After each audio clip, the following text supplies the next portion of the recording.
E o tema hoje não poderia ser mais próprio: ativismo.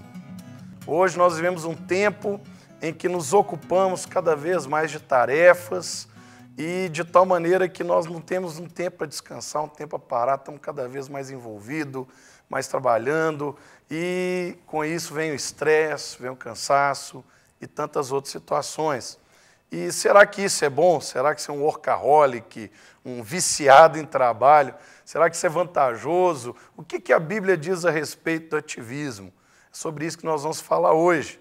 E temos, assim, uma bancada hoje fantástica, que é a turma do Carisma, que é o pastor Gustavo Pobel, o pastor Leandro e o pastor Vinícius Zulato.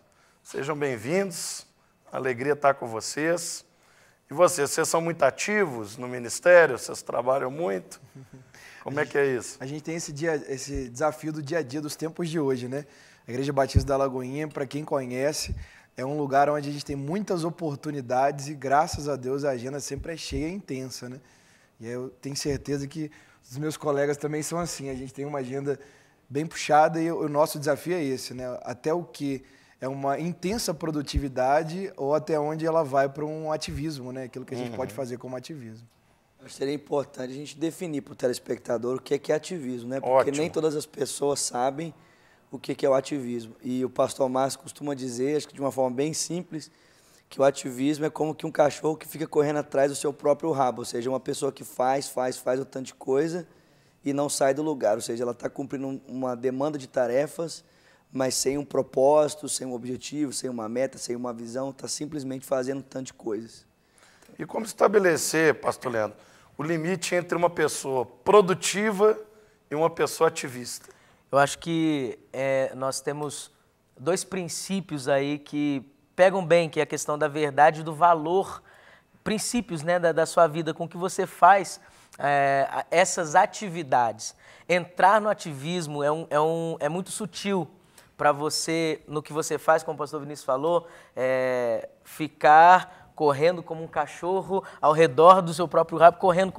Ele está correndo, ele está fazendo algo que é da natureza dele, ele precisa fazer isso mesmo, enfim, mas ele não tem um propósito definido, ele não tem uma meta específica, então ele esquece dos valores da sua vida, dos valores para o qual ele foi chamado para fazer e começa a entrar em algo que é só atividade, não tem princípio. Mas quando nós pegamos e focamos nos princípios, nós mesmos aqui, pastores, né, trabalhamos com vidas, com pessoas, com igreja, quais são os nossos princípios, quais são os nossos objetivos naquilo que nós estamos fazendo.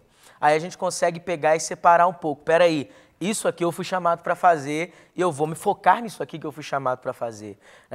Às vezes as pessoas querem abraçar o mundo todo e é um pulo para entrar no ativismo. Eu acho que uma das coisas importantes também, em relação à questão de definir valores, é saber com qual propósito eu estou fazendo o que eu estou fazendo. Porque às vezes eu posso estar fazendo a coisa certa, do jeito certo, pelos piores motivos, né? Então a gente vê muitas vezes hoje as pessoas na igreja fazendo tantas coisas, mas com uma única finalidade, que é conseguir resultado. E eu gosto muito do John Piper, que ele diz que a finalidade da vida do homem é a glória de Deus, é glorificar a Deus. Toda a sua ação, toda a sua vida, todo o seu propósito, o desígnio do seu coração deve ser em direção à glória de Deus.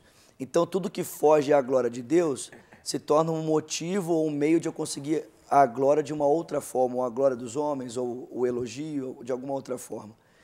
Então eu acho que vale também olhar para dentro do coração. Por que eu estou fazendo o que eu estou fazendo? Qual é a finalidade, qual é o sentido, qual é o propósito, qual é a razão, né? A quem eu quero agradar, a quem eu quero atingir. E eu acho que, inevitavelmente, quando nós agimos na direção do Senhor e focamos o Senhor e temos o Senhor como centro das nossas ações, tomando como a palavra de Deus valores e princípios, né? A gente acaba fugindo dessa questão do ativismo, né? Porque a Bíblia Sagrada é que nem o próprio Deus nos leva à reflexão a respeito do descanso. O próprio Deus, né? Então ele trabalha 6 dias e no 7º ele mesmo descansa. E aí fica aquela pergunta para nós: será que Deus precisa descansar? Será que Deus ele se cansa do que faz? E não. A gente sabe que é simplesmente uma pedagogia da parte de Deus no intuito de nos ensinar de que nós precisamos de parar um momento para refletirmos a respeito daquilo que Ele mesmo fez, daquilo que Ele mesmo criou, né, para que tudo aquilo que criou leve e reflita e traga louvor e glória ao seu próprio Você nome. me fez lembrar a missionária Landa Cope, que teve na Mocidade há algum tempo atrás, recentemente, né? Sim. E ela falando sobre os 10 mandamentos, ela falou do mandamento de guardar o sábado, explicando que esse mandamento, Deus ele estabeleceu para o homem ele contemplar a obra de Deus e a obra de Deus através da vida dele.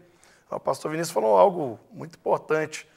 Nós estamos vivendo um tempo que é só ação, ação, ação. Não tem reflexão. Não, e é tão interessante que nem no nosso caso, que somos pastores, eu não sei se já aconteceu isso com vocês, mas comigo acontece. Não vou falar que já aconteceu, mas ainda acontece. Às vezes o dia que você fica em paz, assim, né, descansando, você se sente mal. Você fica se sentindo com a consciência mal. pesada, né? Fica com a consciência pesada, como assim, né? Vamos supor, aí às vezes uma pessoa te liga e você, né, você tá ali às vezes com a família ou de repente fazendo alguma outra Até coisa. se retirou um pouco para renovar. Isso, você tá às vezes orando, lendo a Bíblia, você se sente mal de dizer para a pessoa, olha, agora eu não posso sair porque eu tô no meu sábado, eu tô dedicando tempo para refletir na minha vida e nas coisas que Deus tem feito pela minha vida, né? E às vezes as pessoas te levam a sentir isso também, né? Eu acho que esse é um grande desafio, não só para nós na nossa própria vida, mas também quanto a ajudar outras pessoas. A mentalidade de ativista, né, nos leva a o que a gente faz muitas vezes sempre tenta nos levar para o ativismo, mas começa a aprender a nossa mentalidade ao ativismo, ao ponto de um dia que eu estou de descanso, que não é pecado eu descansar, não é errado eu ficar com a minha família, né, eu penso, puxa vida, não estou produzindo. Não, você está produzindo.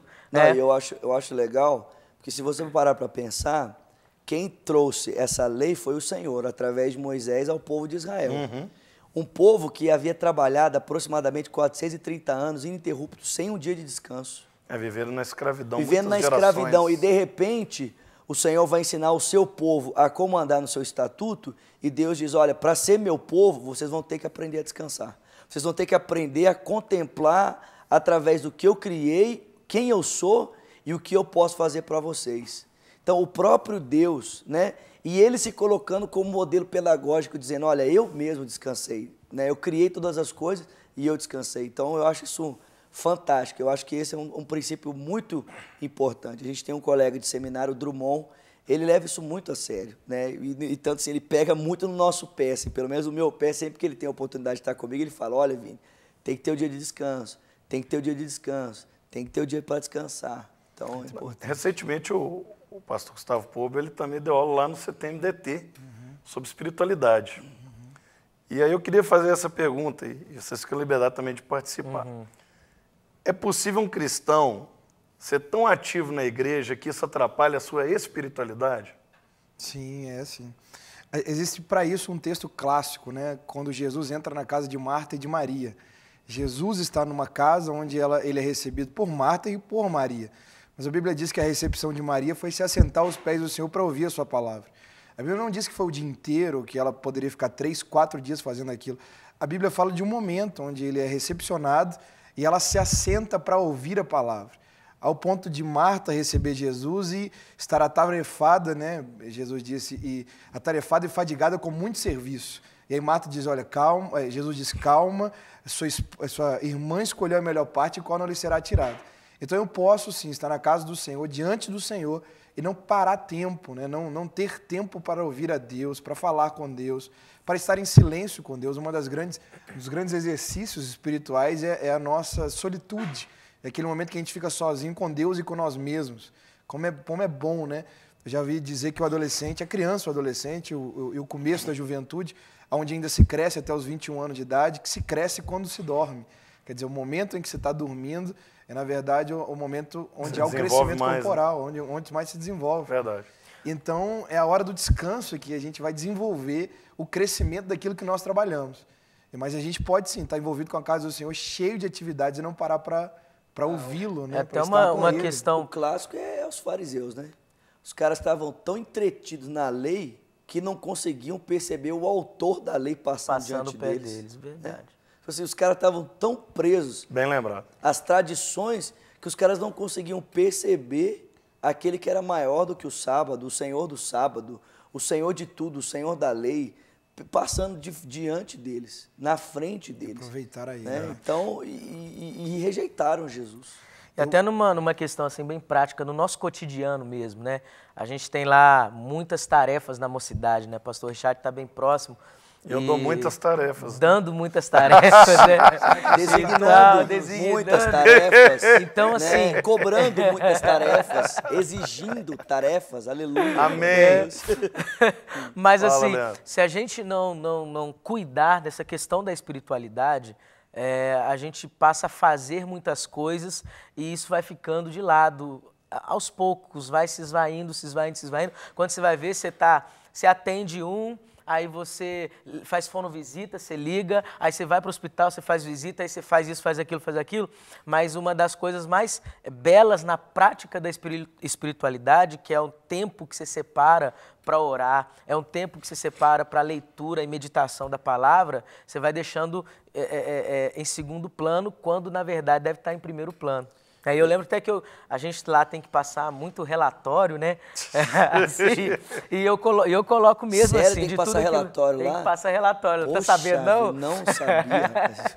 Né? Tem uns 5 aí para você entregar. Né? Seus estão pendentes. Mas assim, eu Até faço... ao vivo ele está aproveitando Até para ao vivo, cobrar o relatório. até ao vivo. Você tem ideia como é que é. Então, assim, eu até faço questão de colocar, né? Porque às vezes eu chego na igreja e eu não vou fazendo, vou ligando. Não, calma aí, peraí. Eu tenho que ter esse tempo de oração. Eu saio de casa Você tá com falando esse a verdade, tempo. porque eu já vi fazer. Eu saio de casa com esse tempo, já saio no clima, vamos dizer assim, e já chego lá e eu coloco no relatório. De tal hora até tal hora, oração e leitura da palavra. Tá certo. E não vem bater na minha porta, não, que não tem Em jeito. cima do que o Guga falou, há um tempo atrás eu estava com um pastor amigo meu, chama Lucas, e ele estava falando a diferença da mentalidade de Maria para a mentalidade de Marta, né? Porque, normalmente, quando você vai receber alguém que é seu amigo em casa, você fica despreocupado, né? Você não fica preocupado. Não, mas minha casa vai estar assim, minha casa vai estar assim, minha casa vai estar... Porque um amigo, ele está ali por causa de você. Ele não está ali por causa da sua casa. Ele não está ali por causa das coisas que você vai oferecer para ele. Ele está ali por causa de você. Agora, a pessoa que tem a mentalidade de escravo, ela quer fazer por onde para agradar. E é o que Jesus diz. Ele fala, olha, o servo, ele não sabe o que faz para agradar o seu Senhor. Mas eu não tenho chamado vocês de servo. Eu tenho chamado vocês de amigos, porque tudo que eu recebi do meu Pai, eu vos tenho feito conhecer. Então, a gente percebe que Maria estava ali por causa do Senhor, o Senhor estava ali por causa dela. Mas Marta não. Marta queria fazer, ela queria fazer, queria fazer. E é uma das coisas que leva a pessoa ao ativismo, é isso. É tentar agradar a Deus com aquilo que ela faz. É tentar, de alguma forma, né, alegrar o coração de Deus com o seu esforço, com o seu empenho, né, com a sua dedicação, quando a gente sabe que a alegria do coração de Deus por nós independe do que fazemos, né? É a sua graça, é a sua misericórdia, a sua bondade, o seu amor por nós que nos leva a olhar, que nos leva a voltar os seus olhos para nós e sempre estar feliz ao nosso respeito.